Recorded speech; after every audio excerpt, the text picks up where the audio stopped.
രാഹുൽ ഗാന്ധി പറഞ്ഞിട്ടുള്ളതാണ്. ശ്രീ MS വേണുഗോപാൽ, ഇതിനെ എങ്ങനെയാണ് കാണുന്നത്? ഇപ്പോൾ രാഹുൽ ഗാന്ധി നേരത്തെ വോട്ടർ പട്ടികയിൽ പേരുകൾ ചേർക്കുന്നതിനെ പറ്റിയായിരുന്നു അദ്ദേഹത്തിന്റെ ആരോപണം. ഇവിടെ വോട്ടുകൾ ഡിലീറ്റ് ചെയ്തിരിക്കുന്നു എന്നതാണല്ലോ.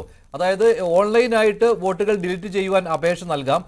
അത് ഒരാൾക്ക് സ്വന്തം പേര് ഡിലീറ്റ് ചെയ്യാൻ അപേക്ഷ നൽകാം. അല്ലെങ്കിൽ എന്തെങ്കിലും തെറ്റുകൾ കണ്ടെത്തുകയോ അല്ലെങ്കിൽ അർഹതപ്പെട്ട വോട്ടല്ല എന്ന് തോന്നിയാൽ മറ്റൊരാൾക്ക് വേണമെങ്കിൽ വേറൊരാളുടെ വോട്ട് ഡിലീറ്റ് ചെയ്യുവാനുള്ള അപേക്ഷ കൊടുക്കാം. അത് പക്ഷേ കൃത്യമായ തെളിവുകൾ അതിനകത്ത് വേണം.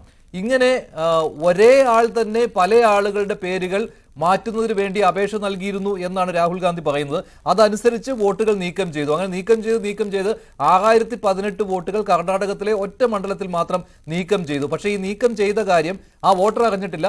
അത് മാത്രമല്ല, ആരാണോ അപേക്ഷ നൽകിയത് അയാൾ പോലും അറിഞ്ഞിട്ടില്ല താൻ ഇങ്ങനെ ഒരു അപേക്ഷ നൽകിയിട്ടുണ്ട് എന്നുള്ള കാര്യം. വിചിത്രമായ കാര്യമാണിത്.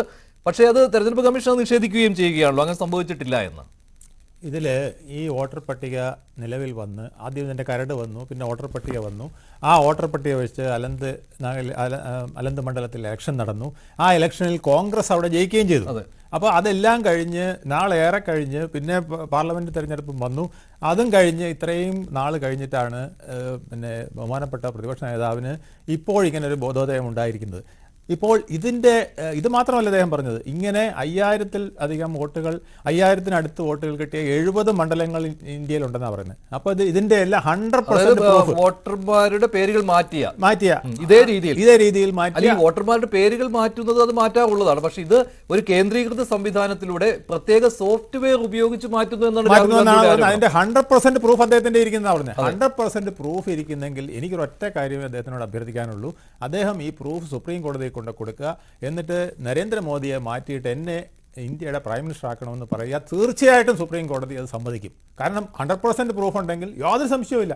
ഇന്ദിരാഗാന്ധിയുടെ ഇലക്ഷൻ അസാധുവാക്കിയത് വെറും ഇത്രയൊന്നും വലിയ കാര്യമല്ല. അതൊരു ഗവൺമെന്റ് മെഷീനറി ദുരുപയോഗം ചെയ്യുമെന്ന് മാത്രം പറഞ്ഞുകൊണ്ടാണ്. അപ്പോൾ അതിനേക്കാൾ വലിയ ഗുരുതരമായ പ്രശ്നമാണ് രാഹുൽ ഗാന്ധി ഇവിടെ പറഞ്ഞിരിക്കുന്നത്.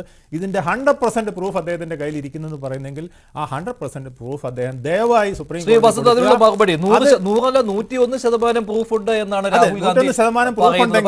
നിയമ പോരാട്ടത്തിന് തയ്യാറാവുന്നില്ല.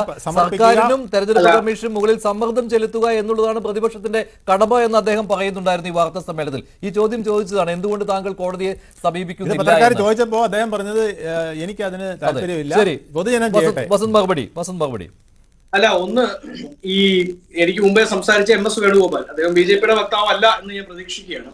ഏതായാലും അദ്ദേഹം മനസ്സിലാക്കേണ്ട ഒരു കാര്യം, ഇനി അങ്ങനെ ഇന്ത്യയിലെ ഇലക്ഷൻ ആകെ അങ്ങ് അട്ടിമറിക്കപ്പെട്ടു എന്നതിന്റെ 1000% തെളിവുണ്ടെങ്കിലും ആ സർക്കാരിനെ പിരിച്ചുവിടും എന്നല്ലാതെ രണ്ടാം സ്ഥാനത്ത് എത്തിയവരെ ഇത് നിങ്ങൾ പ്രധാനമന്ത്രി ആയിക്കോളൂ എന്ന് സുപ്രീം കോടതി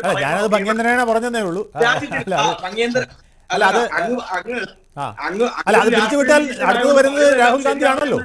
അടുത്തത് ഇപ്പൊ ഈ 70 സീറ്റ് കുറവുണ്ട്, അതിനെ ആ 70 പേരെ പിരിച്ചുവിട്ട് കഴിഞ്ഞാൽ അടുത്തത് രാഹുൽ ഗാന്ധിയല്ലേ വരേണ്ടത്. MS വേണുഗോപാൽ അങ്ങ് രാഷ്ട്രീയ നിരീക്ഷകനാണ്. BJP-കാരനാണെങ്കിൽ ജനം വിചാരിച്ചാൽ ഞാൻ BJP-കാരനായോണ്ടല്ലോ പറഞ്ഞു. ഞാനിത് ഇലക്ഷൻ കമ്മീഷണർമാരുമായിട്ട് TN ശേഷൻ അടക്കമുള്ള ഇലക്ഷൻ കമ്മീഷനുമായി ബന്ധപ്പെട്ട് ഇത്തരം പ്രവർത്തനങ്ങൾ ശ്രദ്ധിച്ചിട്ടുള്ള ഒരാളാണ്. എനിക്ക് ഒരു കാര്യം, അതുപോലെ തന്നെ പ്രിസൈഡിംഗ് ഓഫീസറായിട്ട് വർക്ക് ചെയ്തിട്ടുള്ള ഒരാളാണ്. എനിക്ക് ഒരു കാര്യം അറിയാം, ഇത്തരം കൂട്ടിച്ചേർക്കലുകളും മാറ്റലുകളും സാധാരണമായി നടന്നിട്ടുണ്ട്. അത് കേന്ദ്രീകൃതമായിട്ട് ഇങ്ങനെ 100 കോടി വോട്ടർമാരുള്ളിടത്ത് പ്രത്യേകമായി കോൺഗ്രസിന്റെ ആളിനെ പ്രത്യേകമായിട്ട് മാറ്റാനുള്ള സംവിധാനമൊന്നും ഈ ലോകത്ത് ഇല്ല. അദ്ദേഹം പറയുന്നത് കോൺഗ്രസിനും